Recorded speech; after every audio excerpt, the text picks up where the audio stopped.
जय गुरु जी कहिए, ऐश करते रहिए। गुरु जी की प्यारी संगत को जय गुरु जी के चरणों में कोटि कोटि प्रणाम। ओम नमः शिवाय, शिव जी सदा सहाय। ओम नमः शिवाय, गुरु जी सदा सहाय। संगत जी, आज गुरु जी ने 2 थॉट डाले हैं। एक तो आपके अंकल या आपकी आंटी के लिए और दूसरा आपके बच्चों के लिए। और दोनों के लिए जो भी ब्लेसिंग्स गुरु जी दे रहे हैं, आपने ध्यान से सुनना है और उसका जो गुरु जी ने कोई जवाब दिया है, आपने वो चीजें करनी है। अगर आपको लगता है कि आपके घर का माहौल एकदम से ही खराब हो जाता है, आप लोग अच्छे भले बैठे हैं, आराम से बात कर रहे हैं, हंसी मजाक कर रहे हैं, लेकिन सामने वाला आपका अंकल या आपकी आंटी एक छोटी सी बात को लेके घर में महाभारत कर देते हैं और बहुत लड़ाई झगड़ा बढ़ जाता है, कलेश हो जाता है, तो गुरुजी कहते हैं कि आपको पता है ये सब क्यों होता है। जब गुरुजी को लगता है कि आपकी जिंदगी में बहुत बुरा कुछ होने वाला है, तो वो आपको ये छोटा सा एक इशारा देते हैं कि ये अभी जो ये चल रहा है ना, ये थोड़ा सा है, बहुत बड़ा कुछ होने वाला है, तो तू मंत्र जाप बढ़ा दे।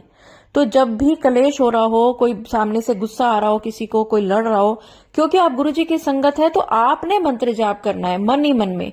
आपने लड़ाई का जवाब नहीं देना। गुरुजी कहते हैं कलेश वहां बढ़ जाते हैं जहां तुम जवाब देना शुरू कर देते हो। तुम्हें ये नहीं पता होता कि मैं बैठा हूं। तुम्हें ये लगना चाहिए कि मैं अपनी संगत के साथ हमेशा बैठा हूं, उसके लिए खड़ा हूं। अगर आपको ये फीलिंग ही नहीं हो रही है, तो गुरुजी कहते हैं फिर तुम बड़े कलेश के लिए तैयार रहो। अभी छोटा कलेश शुरू हुआ है और ये इसके पीछे जो भी लोग हैं वो तुम्हारे अपने हैं, वो तुम्हें नजर लगाते हैं। अपनी खुशी किसी को मत बताओ, तब तक मत बताओ जब तक तुम्हारा काम पूरा ना हो जाए। काम बीच में अटक जाता है और फिर तुम सोचते हो कि गुरुजी ने ये काम अटका दिया, जबकि मैं तुम्हें रास्ता दिखाता हूं कि ये काम क्यों अटका, क्योंकि तुमने गलत बंदे को बता दिया।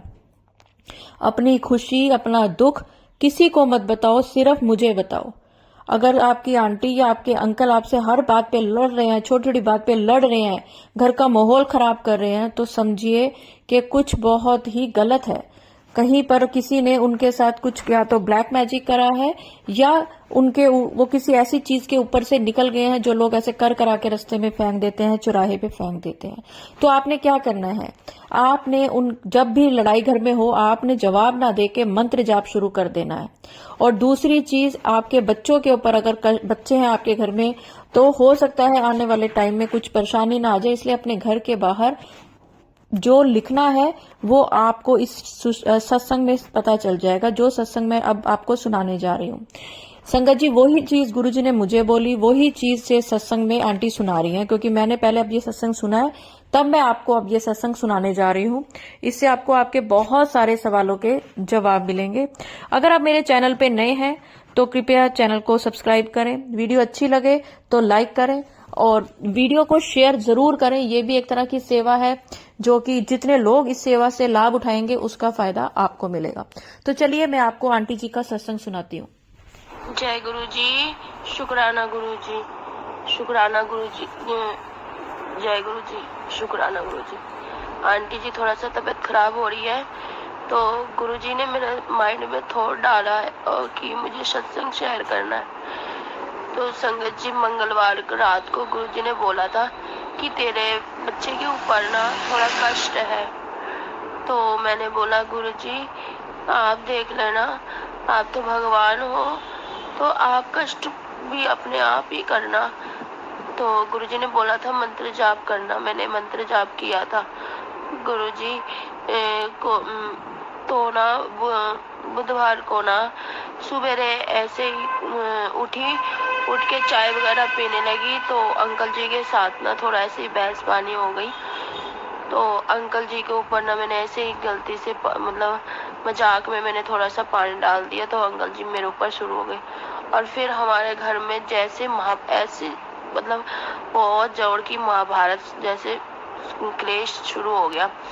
तो मुझे कई दिनों से गुरुजी ने ब्लैक मैजिक की सत्संग भी बहुत ज्यादा सुनाया था, और गुरुजी बोला था कि तू चिंता मत करिए, तू घबराइयो मत, मैं तेरे साथ हूँ।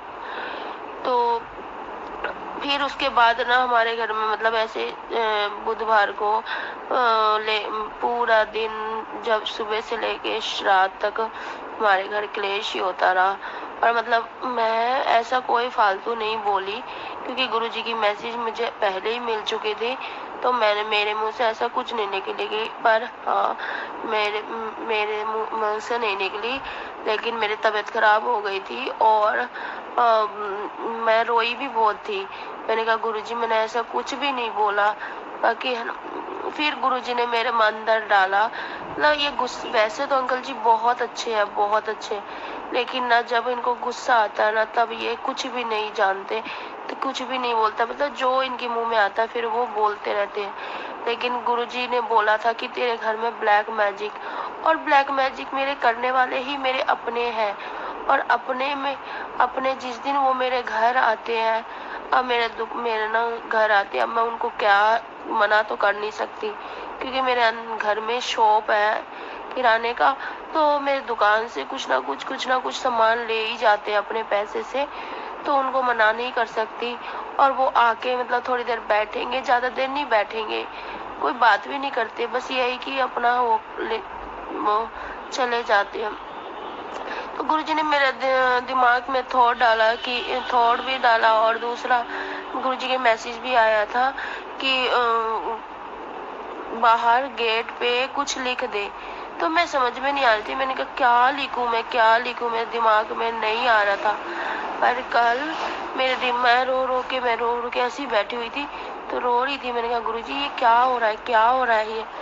तो फिर उसके बाद मेरे दिमाग में थॉट डाला कि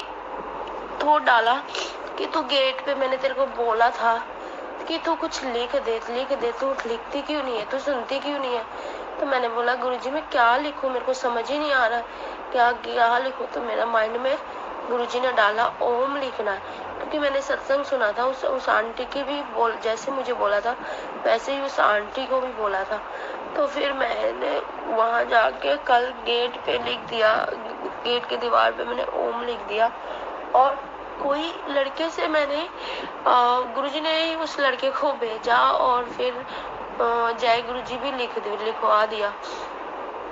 और फिर मेरे माइंड में पहले एक बार ऐसे भी हुआ था कि गुरुजी की लॉकेट स्वरूप बांध दूं गेट पे, जो भी आएगा तो गेट के ऊपर से गुरुजी अपने आप देख लेगा, लेकिन नहीं, गुरुजी ने तो वही लिखा। फिर उसके बाद मेरे घर में जब मैं बोला था कि बेटे के ऊपर कष्ट है, तो कल गुरुजी ने बेटे के ऊपर कष्ट भी कटवा दिया, क्योंकि जब बेटा पहले रात को सो गया था, फिर उसको बाथरूम आया तो वो उठ के जैसे वॉशरूम जाके आया, और फिर जैसे सो गया, तो कुछ उसके हाथ में कुछ काट दिया। वो काटने के बाद ना मेरे को दिखाने आया, कहते मम्मी बहुत जोर से दर्द हो रहा है, क्या मैंने बोला क्या हो गया। बोला मैं उस टाइम सत्संग ही सुन रही थी गुरुजी का। तो फिर ना मैंने बोला क्या हो गया। बोला क्या मम्मी मुझे पता नहीं, मेरे हाथ में कुछ काट दिया। मैंने कहा बेटा गुरुजी ने तेरे को वैसे भी मेरे को बोल रखा था तेरे ऊपर बहुत बड़ा कष्ट आने वाला है, गुरुजी ने छोटे में तेरे कष्ट काट दिया, और तू बेटा ऐसे कर चंदन का टीका लेके, क्योंकि हमारी दवाई तो अब चंदन टीका ही हो गया है। तो वो दवाई के थ्रू मेरे गुरुजी ने मैंने उसको बोला कि तू चंदन टीका लगा ले। उसने चंदन टीका लगा के रात को सो गया, फिर वो ठीक हो गया। फिर उसके बाद जैसे मेरे अंकल जी ने भी रात को रोटी नहीं खाया, क्योंकि गुस्से से वो जो ब्लैक मैजिक है वो कुछ बात सुनने ही ना दे अंकल को। फिर मैंने भी नहीं बोला अंकल जी को, और मेरी तबीयत खराब हो गई। कैसे? क्योंकि मैं बहुत ज्यादा रोई, क्योंकि रोने से मेरी जुकाम लग गई, जुकाम से जुकाम खांसी लगी, मेरी तबीयत खराब हो गई। तो बस गुरुजी से मैं यही अरदास करनी चाहती हूँ। और हाँ आंटी जी मैं ये भी बोलना चाहती हूँ, गुरुजी ने मेरे को मैसेज भी बोला है कि जो तूने मेरा चोला सिला है उसको कंप्लीट कर दे। वैसे तो कंप्लीट हो चुका है, उसमें थोड़ा सा लैश की जरूरत है, लैश लगाना है, तो अभी वो लैश लेके नहीं आ पा रही। और मेरा मन में ये हो रहा है कि मैं ना बड़े मंदिर कल गुरुजी के बड़े मंदिर होके आऊँ क्या नहीं। मैं बार बार गुरुजी से पूछ रही गुरुजी कि आपके मैं बड़े मंदिर आऊं या मैं घर में ही छोटा सा सत्संग करके आपके वहाँ हाजिरी लगा लूं। अगर आंटी गुरुजी आपको बोलते हैं कि मैं कल सत्संग घर पे ही कर लूं तो ठीक, तो आप मुझे बता दो, और नहीं तो मैं बड़े मंदिर आना चाहती हूँ कि कल मैं बड़े मंदिर पहुंच जाऊं। वैसे तो मैं अभी ऐसे ही बोल रही थी गुरुजी को, मैं बोल रही थी गुरुजी मेरा आपका मुझे ना आपने बीच में बहुत बार बोला था कि बड़े मंदिर आ जा पुत्र, बड़े मंदिर आ जा, जल प्रसाद ले जा, तो मैं आज जा नहीं पाई। तो अब ना मैं बोल रही हूँ कि बड़े मंदिर जाना है मेरे को, तो मुझे बोल रहे गुरुजी कि पुत्र अगर तूने बड़े मंदिर आना है तो आ जा। तो मैं वही सोच रही हूँ कि मैं आ जाऊँ, बड़े मंदिर आ जाऊँ, या कल मैं गुरुजी का चोला सील रखी है वो कम से ना मतलब सत्संग शेयर करूँ।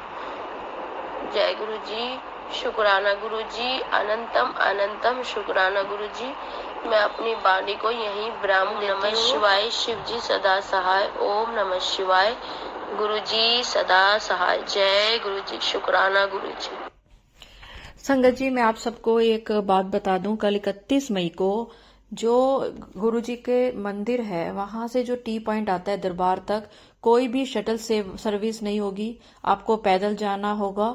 और किसी को अगर कोई मेडिकल इशू है या चलने में प्रॉब्लम है तो वो उस दिन मंदिर ना आए, क्योंकि उस दिन गर्मी बहुत है और आपको जो लंगर प्रसाद मिलेगा वो पैक मिलेगा, इसलिए उसके लिए कोई अपने साथ पॉलिथीन या कोई बैग लेकर जाएं। तो आंटी जी आप भी अपना चोला सिलिए, कल मंदिर ना जाइए, घर का माहौल अच्छा रखें। देखिए संगत, जब आप सत्संग सुनते हैं ना तो बड़े से बड़ा कष्ट छोटे में टल जाता है। ये आंटी जी के सत्संग से आपको समझ आ गया होगा। चलिए संगत जी, दो चीजें आपको बताती हूँ। अगर आपको लगता है परिवार का कोई सदस्य बहुत ज्यादा अग्रेसिव हो रहा है तो उसको जल प्रसाद ज्यादा से ज्यादा चाहे उसके खाने में दें, उसका जो खाना बनाते हैं उसको गुरुजी के आगे हाथ जोड़कर उसको लंगर प्रसाद बना के दें, जल प्रसाद दें, और उसके आसपास हमेशा मंत्र जाप बोलते रहे जब भी उसके पास खड़े हैं, उसके पास बैठे हैं। और दूसरी चीज, हो सके तो अपने घर के बाहर किसी भी चीज से ओम लिख दें। हाथ उंगली से भी सिर्फ आप ऐसे ओम लिख सकते हैं, जरूरी नहीं है कि आपको उसके लिए कोई कलर चाहिए। आप अपने हाथ से अपनी उंगली से सिर्फ ऐसे भी ओम लिख दें, वहां ऐसा ओम लिखेंगे, उससे भी गुरुजी जो है घर के अंदर की चीजों की आपकी, गुरुजी बैठे हैं वैसे तो इन सब चीजों की इतनी जरूरत नहीं है, पर चलिए अगर ये थॉट आया तो इसका भी कोई मतलब होगा। तो संगत जी, अगर आज सत्संग अपलोड करते समय मेरे से कोई भूल चूक होगी हो तो गुरुजी और संगत जी मुझे माफ करें, और मैं मंत्र जाप के साथ अपनी वाणी को विराम दूंगी। ओम नमः शिवाय, शिव जी सदा सहाय। ओम नमः शिवाय, गुरु जी सदा सहाय। जय गुरु जी, शुक्राना गुरु जी।